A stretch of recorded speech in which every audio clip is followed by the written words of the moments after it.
battleground state of Nevada. The president, you can see there walking up the stairs, quite a split screen there, as you see. It What you mean what I President want, Biden Trump? struggling a bit as he's walking up those stairs very slowly, boarding Air Force One after the White House had just made it official that he has been diagnosed with COVID. This is the second time he's had COVID over the course of these last couple of years. Tonight, the White House saying he's experiencing mild symptoms. The president before voting saying he feels good. But of course, all of this comes amid these new questions over whether he'll stay in the race. Congressman Adam Schiff, of course, a major Democratic voice in the probably. House, now calling on President Biden to, quote, pass the torch. So, of course, there's a lot to talk about it. I know a few people who are willing to talk about it. The team, the Powerhouse Political team right here with me in the booth tonight. We've got John Carl, Lindsay Davis, Mary Bruce, Martha Raddatz. Of course, the teammates on the floor, Rachel Scott and Terry Moran, and we'll get to everybody here tonight. John Carl, we'll start with you. Big night for J.D. Vance. He introduces himself to the nation, and he's got Donald Trump watching right there in the front row. Huge night. Remember, he's 39 years old. He turns 40 next month. He would be the youngest vice president since 1861. This is his chance to introduce himself to people who know him well, certainly in this hall. He is a MAGA superstar, as all in on Donald Trump as anybody, but gets a chance to introduce himself to the nation as well. Vance, just 39 years old. Lindsay Davis wrote the famous book, at this point, Hillbilly Elegy. I think it's rising in the charts on Netflix, too, the movie made about his book. And the #1 book on Amazon as well at this time. Look, you mentioned he's 39. That's exactly half the age of Donald Trump. And you have to imagine, especially with on both sides, that they have older people at the top of the ticket, that it becomes a little more of importance, just how the youthfulness and the age of those people who are the vice presidential nominees. But the interesting thing about J.D. Vance, is we've talked all week about how he's a convert, how he described himself as a never-Trumper, has said that he didn't vote for Donald Trump in 2016, is that he's talked in the past about how he admired Bill Clinton, how he found Obama to be hopeful when he was in the White House. But he talked about in that book that he wrote in 2016 about how he always wanted the American dream and how he didn't believe in transformative moments. But you have to think that young kid who was always hoping for the dream but felt that it was out of reach, but ultimately became a Marine and then ultimately a senator, now vice presidential pick, is feeling that it is possible. Anything may be possible in this country. Donald Trump is certainly hoping his voice will help on those key Rust Belt states, Pennsylvania, Michigan, Wisconsin. And J.D. Vance has already been asked by Fox News to ABC News over the course of these last couple of months, but particularly now that he's been named the VP pick. How do you go from being a never-Trumper and someone who said that Donald Trump was taking the white working class to a very dark place in this country, to being someone who's has embraced Donald Trump wholeheartedly and now is his running mate? It's been a fascinating storyline to watch unfold. We're minutes away from Congressman Michael Waltz of Florida. This is going to be an evening where we hear a lot about Gold Star families, in particular the families touched by what we saw unfold in Afghanistan, that very difficult and deadly departure from Afghanistan. As soon as we hear from the congressman, we're going to go to him live on the floor. The other major story we're watching tonight, and this is significant, Mary Bruce, our chief White House correspondent, with us here in the broadcast booth tonight. President Biden was supposed to be in Nevada right now. His outreach to Latino voters last night, to black voters with his speech to the NAACP. They revealed that he has COVID. Yeah, he was supposed to come out and walk out on the stage, and instead one of the organizers of the event came out and made the announcement that the president had just tested positive. We are told in a statement by his doctor that he has mild symptoms. You on a recorded line, Trump. A bit of general malaise. That's all that is. I think you saw some of that in the video of the president walking up the steps there to Air Force One. He certainly seemed to be struggling a bit, perhaps a bit tired. He is now isolating. He's on his way down to his beach house at Rehoboth Beach, Delaware. We are told he's had some Paxlovid.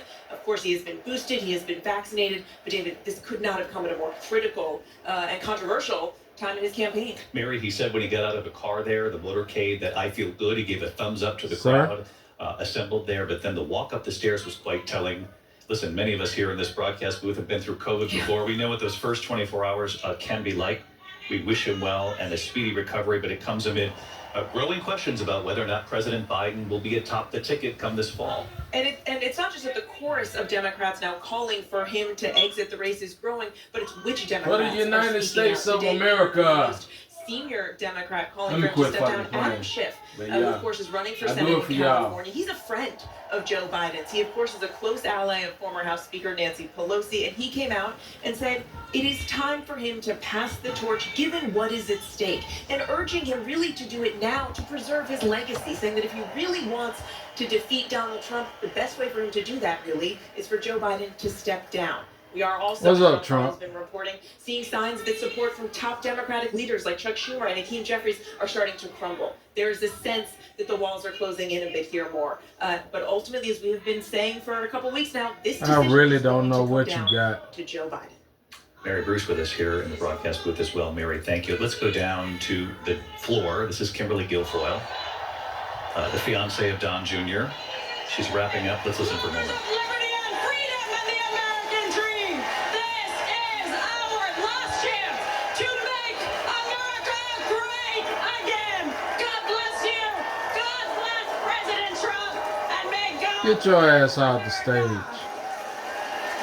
How about that? Her fiance, Don Jr., will have a speaking role here tonight. So will Don Jr.'s oldest daughter, his oldest child. We await now Congressman Michael Ladies and Waltz, gentlemen, who will be please talking welcome about Gold Star Congressman families Michael here Waltz of tonight. Florida. He's a three-term congressman from Florida, a former Green Beret, served multiple tours in Afghanistan, was awarded 4 Bronze Stars himself. Let's listen to the congressman. I am so honored. Honored for what? Thank you. Thank you. Thank you. What you about to go out there and lie to these people Hello, for? Patriots. Now. I am so honored to stand before you as a 27-year Army veteran and the first Green Beret ever elected to Congress. And I'm joined tonight by my beautiful wife, Julia, who, oh, by the way, has more combat tours Damn than I lie. do. Look, folks, we have deployed all over the Middle East, all over Africa, all over Afghanistan, and I have never in my lifetime seen the world falling apart like it is under Joe Biden. And that's because Then why are you President here? Trump. We had a president who defeated ISIS, broke Iran, stood with Israel, always stood with our allies, made China pay. You didn't see any spy balloons under President Trump, did you? He deterred Russia. Yeah, whatever. You know what he told Putin? You try anything, and I'll take the tops off the Kremlin. And he didn't dare, did he? That's He did exactly under what I Obama, said, Trump. He did under Biden, but not under Donald J. Trump. He diffused North Korea. As a And matter of fact, importantly- I wasn't talking to you. He got our hostages home and didn't pay billions of dollars to get our Americans back. I was talking to that Republican on stage. And here's my favorite part about Donald Trump, the commander-in-chief. He sat across the table from the bureaucrats Trump? and the generals and said, if you don't give our troops what they need, you know what he told the generals? You're fired. You're out of here. We're cleaning house. Well, I'm going to do it Everything anyway. takes too long, costs twice as much, and delivers half of what our troops need. And what do we have today? As a matter of fact, how What do we did have y'all get in my IP with address? President Biden? What's he focused on? He's focused on pronouns. He's focused on renaming bases. He's focused on DEI. And here's my favorite. He's focused on building electric tanks. Has anybody seen Sue any me? charging You wanna stations in sue the me Middle for East real? For the Biden's electric tanks? Knowing damn well you can't sue. And here's what I can tell you straight up in combat.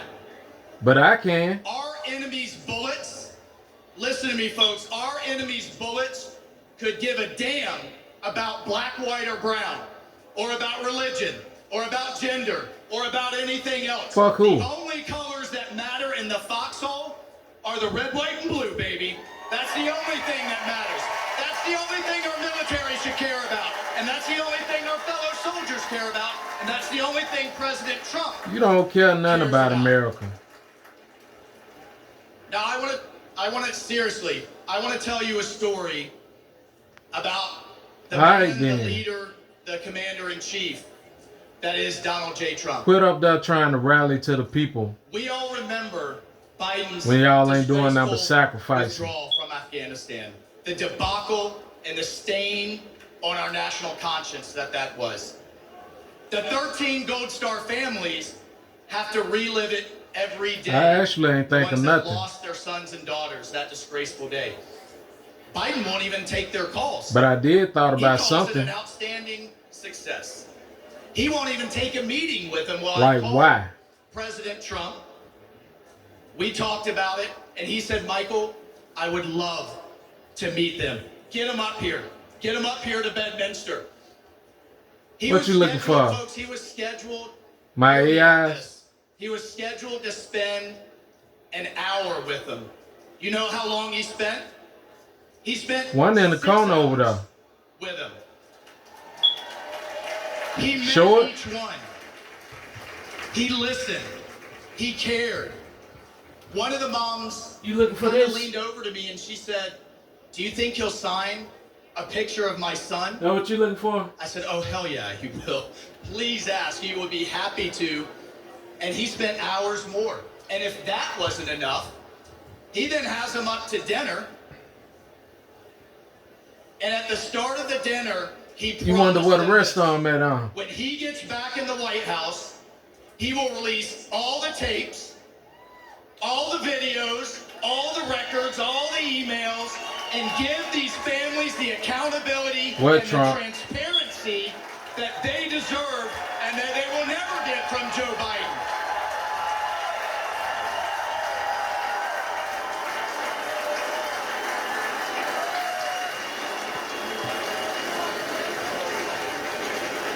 And then God bless this man. This is why I love this man so much.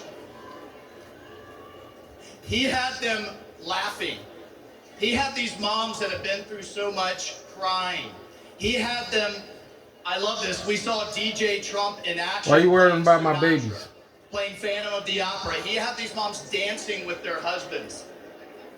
2 of them came up to me afterwards and said, What, Trump? this was the best thing that had happened to them since they had lost their sons. That night with President Trump. Mr. President, I told you in the first place, don't think of me. Didn't I say that on Twitter? Well, formally, Mr. President, you helped them heal. And I will forever, and they will be forever, and Yes, America Trump. will forever be grateful to you for that.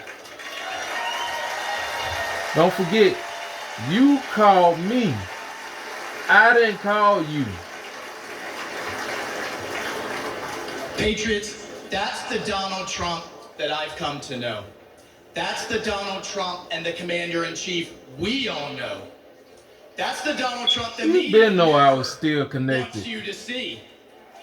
That is the Donald But Trump why? we must have as commander. You really tried to assassinate Back in the me. White House this November.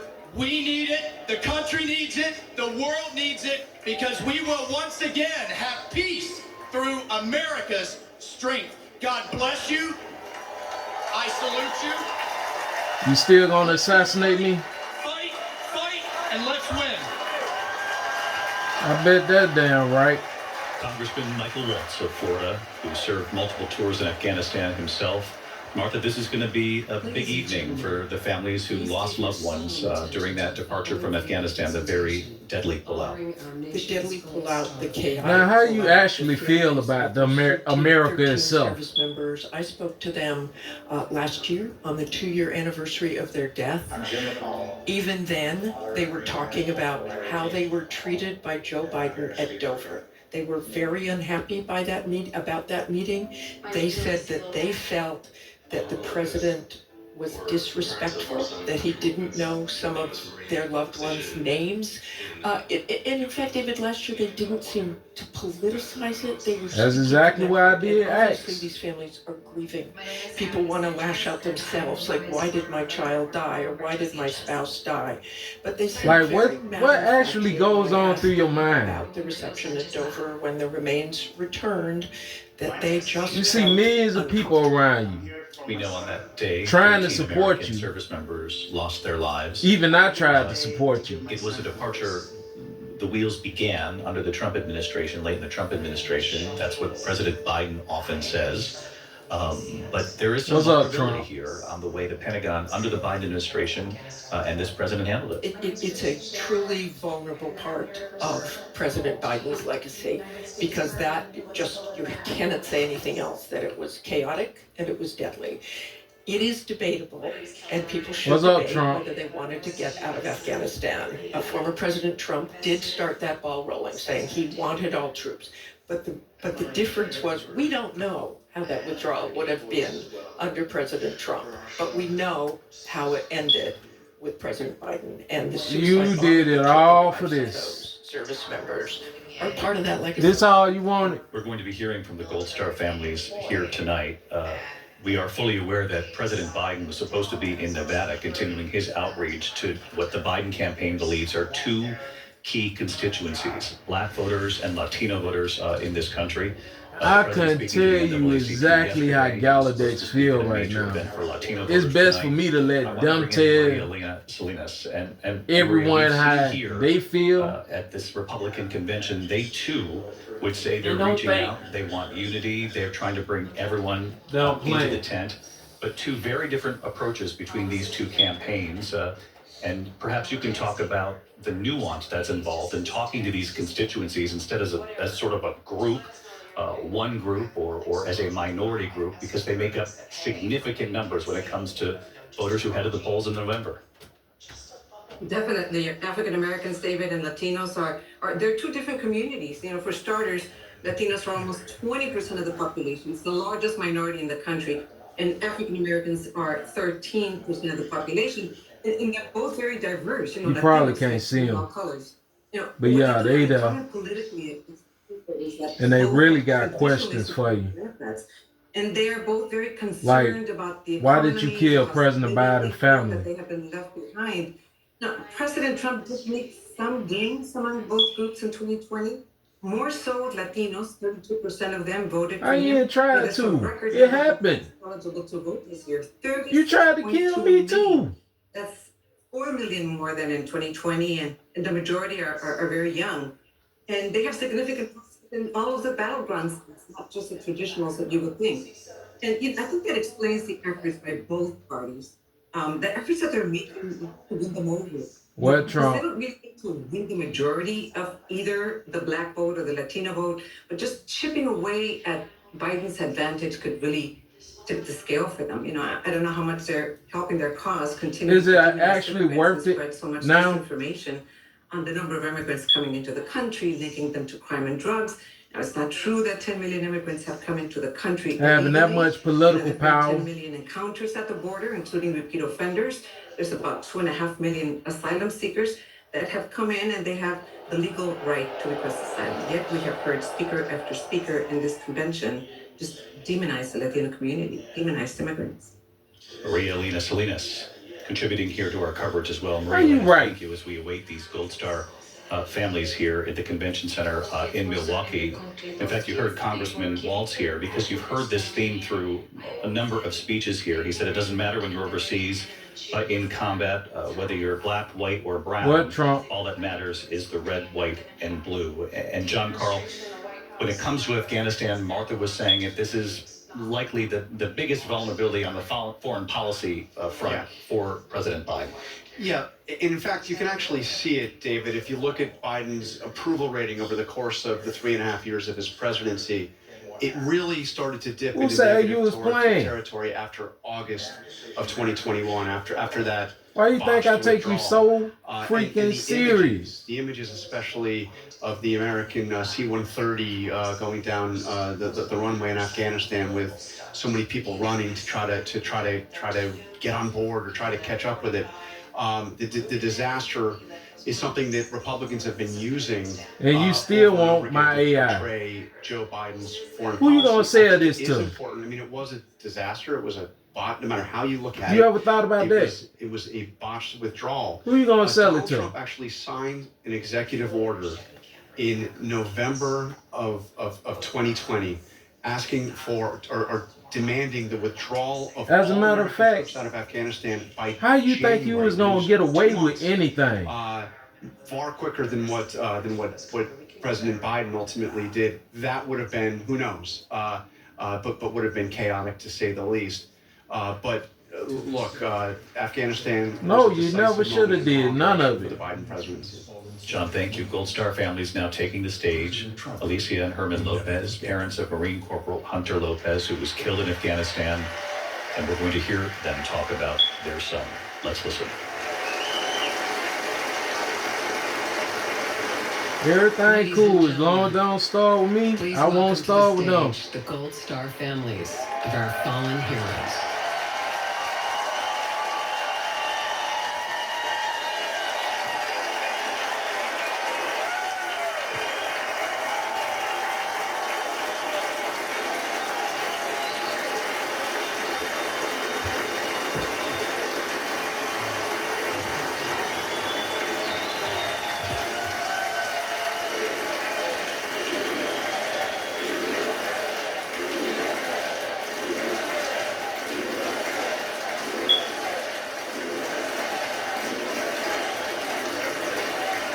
As big as that crowd is, how many assassins up there actually? Hello, America.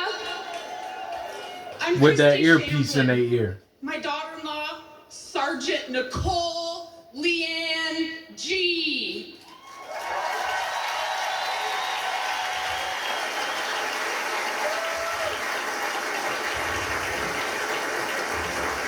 Was the United States Marine, and she was killed at Abbey Gate in Afghanistan, alongside 12 of her brothers and sister in arms. While Joe Biden has refused to recognize their sacrifice, My Donald condolences, Trump man. spent 6 hours in Bedminster with us.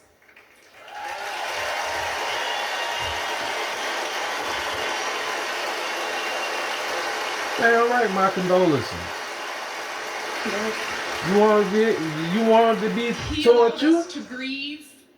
He allowed us What to you would have said it remember toward me? our heroes. Donald Knowing Trump damn well knew you all did of our it? children's names.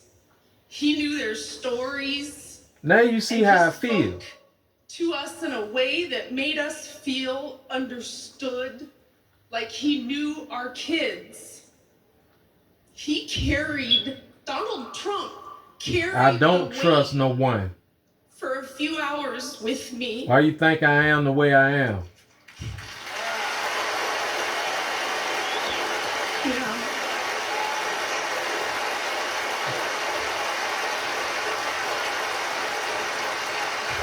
And for the first time since Nicole's death, I felt I wasn't alone in my grief. What up, Trump? Thank you.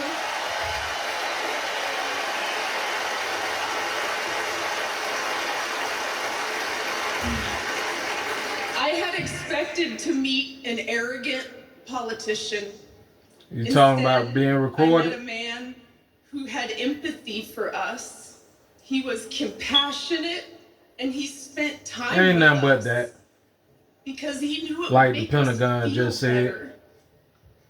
Thank you, President Trump.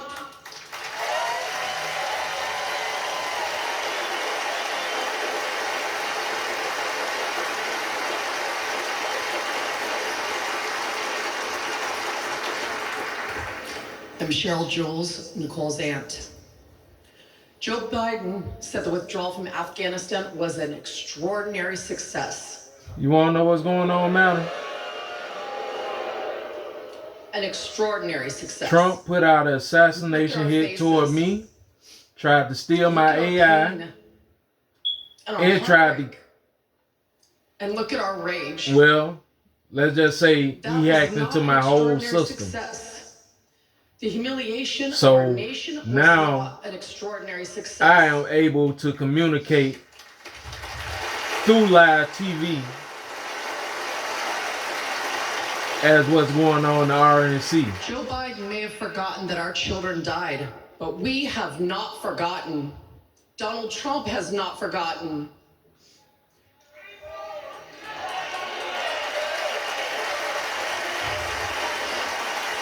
I told you I was fucking.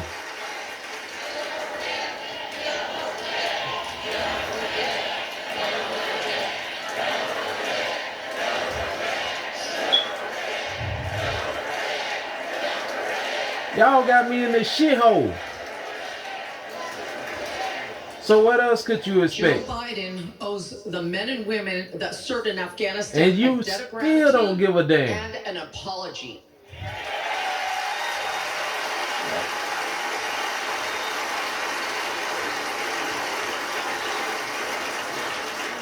Donald Trump loves this country and will never forget the sacrifice and bravery of our service members. Join us in putting him back in the White House.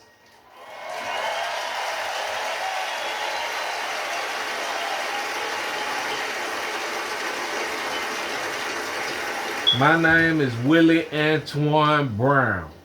I'm Alicia Lopez. Nothing and this but is my one. husband, Herman. Our son, Corporal Hunter Lopez, whose name Joe Biden has refused to say out loud, was killed on August 26, 2021. He My died during condolences. Joe Biden's disastrous withdrawal from Afghanistan. Hunter was 22 years old and planned to come home to California after his tour to follow in our footsteps. I wouldn't be surprised if Herman he and was I actually Worked for the assassinated. Riverside County Sheriff's Office.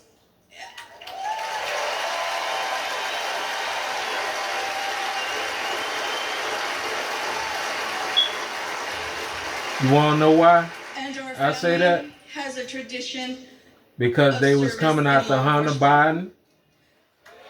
Biden, the whole Biden family, coming after Willie Antoine Brown, Hunter was excited came to carry after it on. a whole lot of Democrats. In the nearly 3 years And it wasn't since nothing Hunter's but been Trump. gone, there has been silence. Silence from that empty space at the dinner table, where Hunter would have joined his brothers and sisters Just think about and it. us for family gatherings. And there has been a deafening silence from the Biden and Harris administration. It's not the Biden-Harris administration. Despite our pleas for answers and accountability, they have pushed us away and tried to silence us. Madam, we The gathering Biden information as we administration speak. has not owned up to the bad decisions. They have not been transparent about their failures. And their so-called leaders work to protect themselves rather than our sons and daughters who took the oath to defend our country.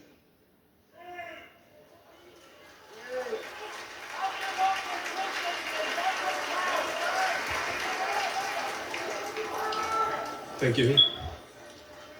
Yes, sir. When Hunter and the other service members' bodies were returned to the U.S. in Dover, Delaware, Joe Biden met the plane.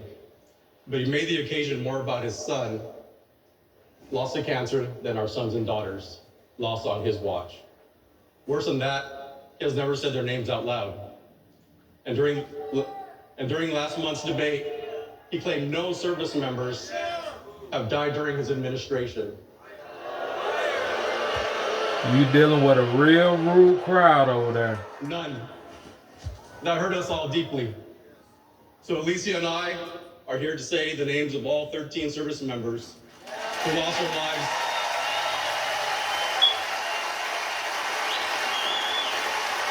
And they about racist as hell. I just wanted to teach somebody a lesson. All 13 service members who lost their lives at Abbey Gate. David Espinoza. David, the video. Nicole G.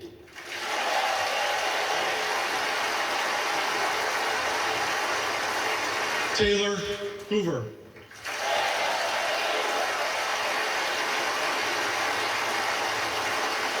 Ryan C. Knaus.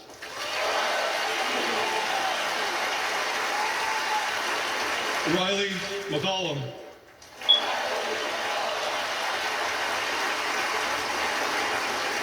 Dylan Marola.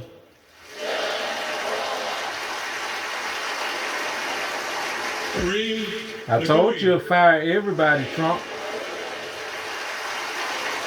Start Megan clean. Page.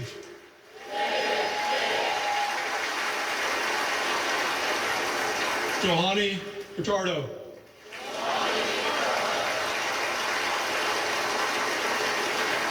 Humberto Sanchez.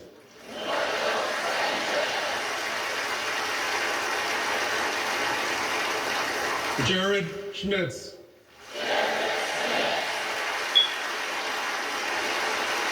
Maxton Sobiak.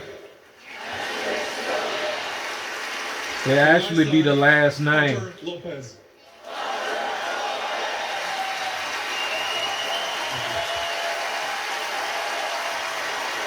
And they started off LinkedIn with a lot of names. They went in there, they fucked up people's portfolio, their whole career, and tried to get us back then. It wasn't the Biden-Harris administration,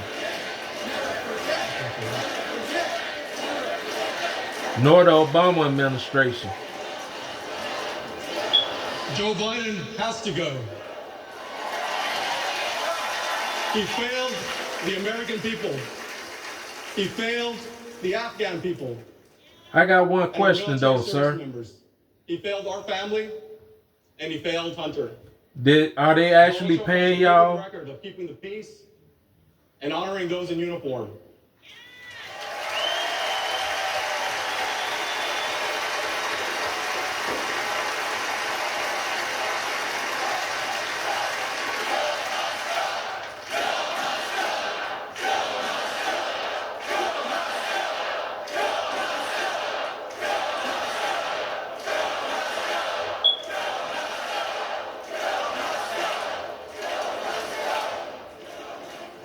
All of us on this stage recognize the efforts of Mr. Trump. We know this firsthand. Sir? We've experienced it. Whenever we've met with him, he has demonstrated compassion. He has joined us on our mission for answers. And he has given hope. to our What you mean extended don't ever say shit, Trump? You done it. How could you want this? Now we have another son serving in the Army. As a matter of fact, ain't nothing gonna come good for nothing. And we do not No one trust Joe Biden with his that life. attacked me. I tried to even slightly We have faith approach. that Donald Trump to lead our military. Please join us in supporting Donald Trump for President and Commander-in-Chief.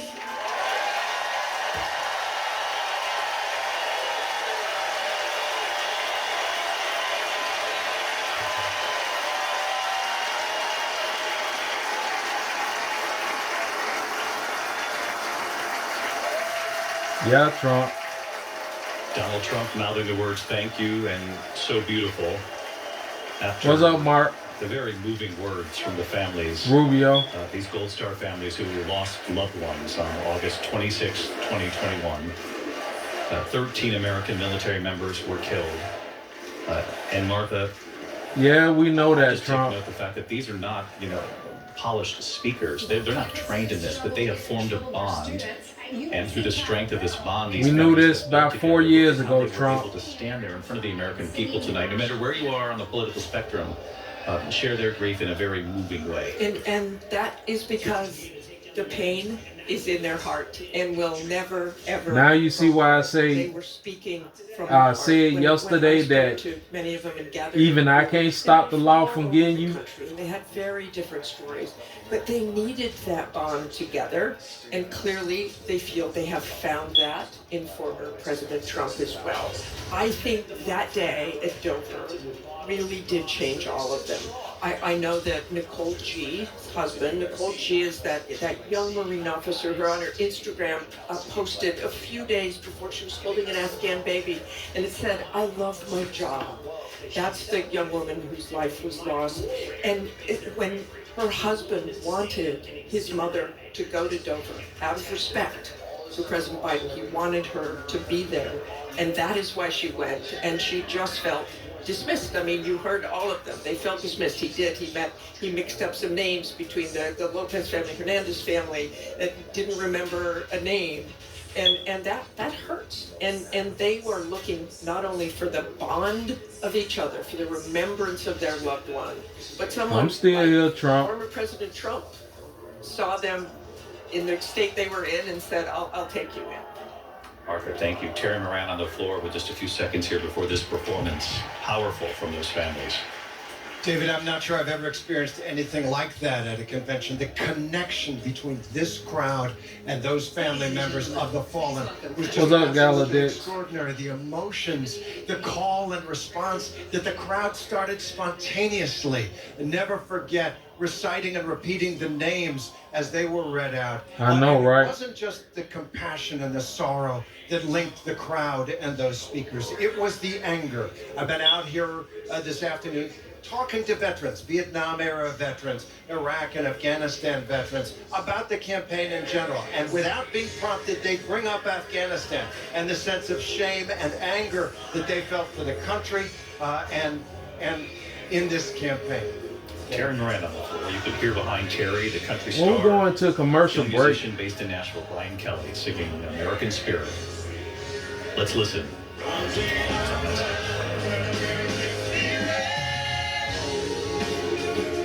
Ladies and gentlemen, please welcome the fraternity brothers from the University of North Carolina, Chapel Hill, who protected our American flag.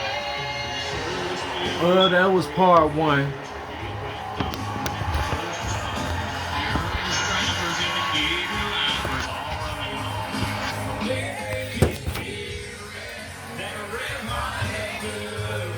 Y'all don't believe Galadix?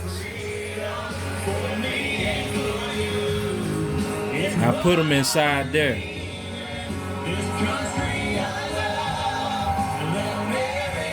What's up, Galadix?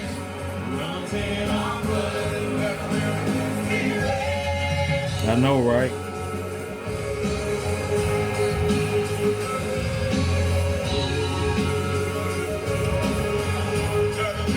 What you mean?